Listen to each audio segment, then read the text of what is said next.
بسم الله الرحمن الرحيم. الحمد لله الذي أنزل على عبده الكتاب ولم يجعل له عوجا قيما لينذر بأسا شديدا من لدنه ويبشر المؤمنين الذين يعملون الصالحات أن لهم أجرا حسنا ماكثين فيه أبدا وينذر الذين قالوا اتخذ الله ولدا ما لهم به من علم ولا لآبائهم كبرت كلمة تخرج من أفواههم إن يقولون إلا كذبا فلعلك باخع نفسك على آثارهم إن لم يؤمنوا بهذا الحديث أسفا إنا جعلنا ما على الأرض زينة لها لنبلوهم أيهم أحسن عملا وإنا لجاعلون ما عليها صعيدا جرزا أم حسبت أن أصحاب الكهف والرقيم كانوا من آياتنا عجبا إذ أوى الفتية إلى الكهف فقالوا ربنا آتنا من لدنك رحمة وهيئ لنا من أمرنا رشدا وضربنا على آذانهم في الكهف سنين عددا ثم بعثناهم لنعلم أي الحزبين أحسن ما لبثوا أمدا نحن نقص عليك نبأهم بالحق إنهم فتية آمنوا بربهم وزدناهم هدى وربطنا على قلوبهم إذ قاموا فقالوا ربنا رب السماوات والأرض لن ندعو من دونه إلها لقد قلنا إذا شططا هؤلاء قومنا اتخذوا من دونه آلهة لولا يأتون عليهم بسلطان بين فمن أظلم ممن افترى على الله كذبا وإذ اعتزلتموهم وما يعبدون إلا الله فأووا إلى الكهف ينشر لكم ربكم من رحمته ويهيئ لكم من أمركم مرفقا وترى الشمس إذا طلعت تزاور عن كهفهم ذات اليمين وإذا غابت تقرضهم ذات الشمال وهم في فجوة منه ذلك من آيات الله من يهد الله فهو المهتد ومن يضلل فلن تجد له وليا مرشدا وتحسبهم أيقاظا وهم رقود ونقلبهم ذات اليمين وذات الشمال وكلبهم باسط ذراعيه بالوصيد لو اطلعت عليهم لوليت منهم فرارا ولملئت منهم رعبا وكذلك بعثناهم ليتساءلوا بينهم قال قائل منهم كم لبثتم قالوا لبثنا يوما أو بعض يوم قالوا ربكم أعلم بما لبثتم فابعثوا أحدكم بورقكم هذه إلى المدينة فلينظر أيها أزكى طعاما فليأتكم برزق منه وليتلطف ولا يشعرن بكم أحدا إنهم إن يظهروا عليكم يرجموكم أو يعيدوكم في ملتهم ولن تفلحوا إذا أبدا وكذلك أعسرنا عليهم ليعلموا أن وعد الله حق وأن الساعة لا ريب فيها إذ يتنازعون بينهم أمرهم فقالوا بنوا عليهم بنيانا ربهم أعلم بهم قال الذين غلبوا على أمرهم لنتخذن عليهم مسجدا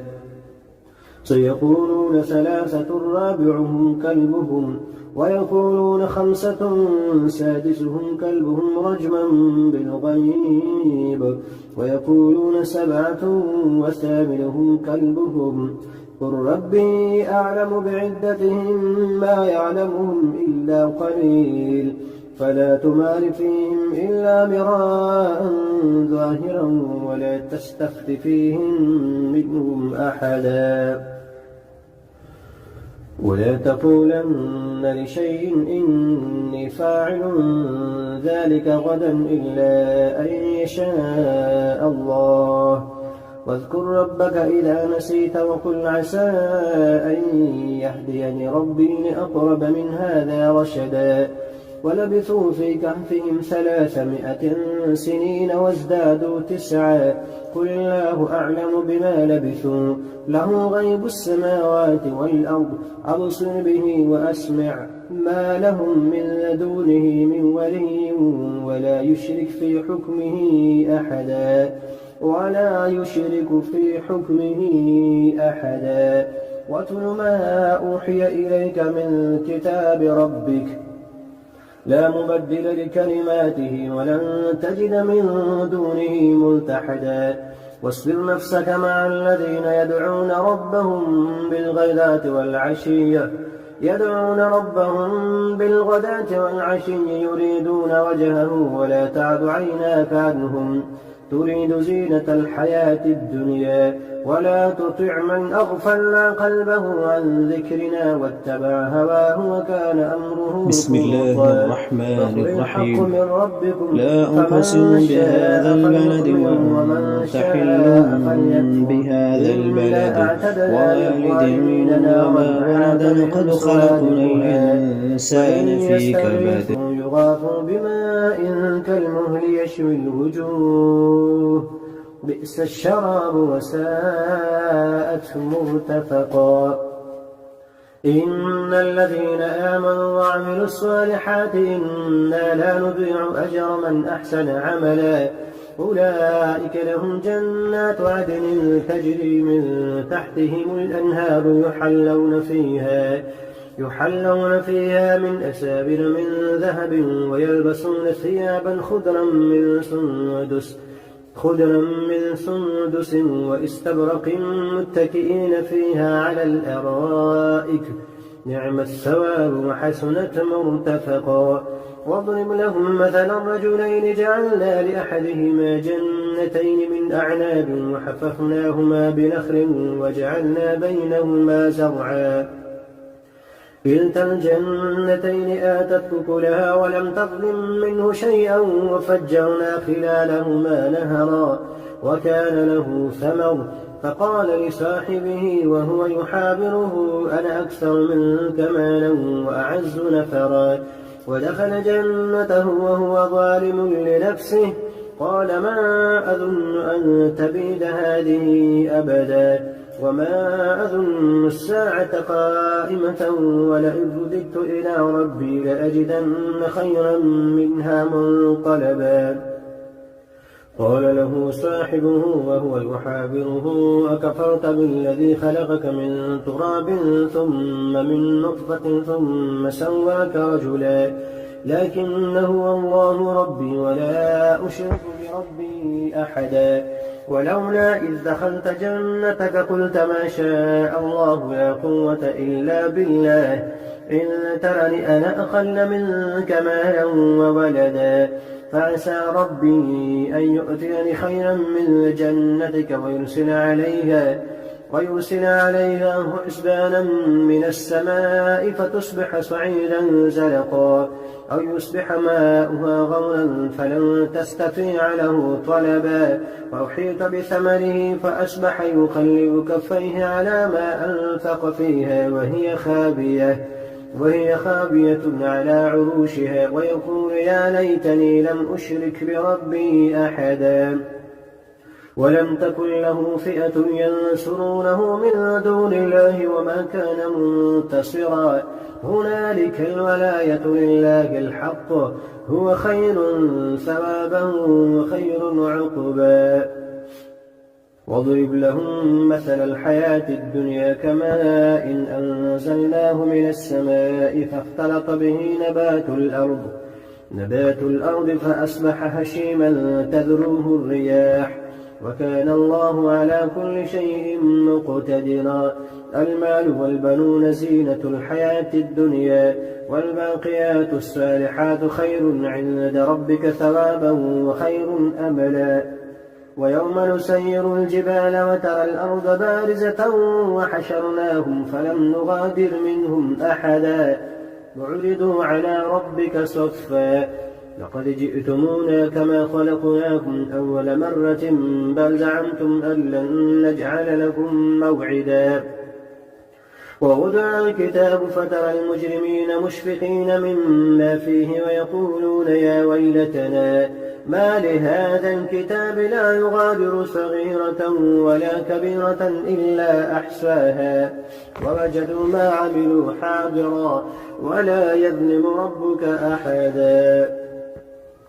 وإذ قلنا للملائكة اسجدوا لآدم فسجدوا إلا إبليس كان من الجن ففسق عن أمر ربه أفتتخذونه وذريته أولياء من دوني وهم لكم عدو بئس للظالمين بدلا. ما أشهدتم خلق السماوات والأرض ولا خلق أنفسهم وما كنت متخذ المضلين عضدا. ويوم يقول نادوا شركائي الذين زعمتم فدعوهم ولم يستجيبوا لهم وجعلنا بينهم موبقا. ورأى المجرمون النار فظنوا أنهم مواقعوها ولم يجدوا عنها مصرفا. ولقد صرفنا في هذا القرآن للناس من كل مثل وكان الإنسان أكثر شيء جدلا. وما منع الناس أن يؤمنوا إذ جاءهم الهدى ويستغفروا ربهم إلا أن تأتيهم سنة الأولين أو يأتيهم العذاب قبلا. وما نرسل المرسلين إلا مبشرين ومنذرين ويجادل الذين كفروا بالباطل ليدحضوا به الحق واتخذوا آياتي وما أنذروا هزوا.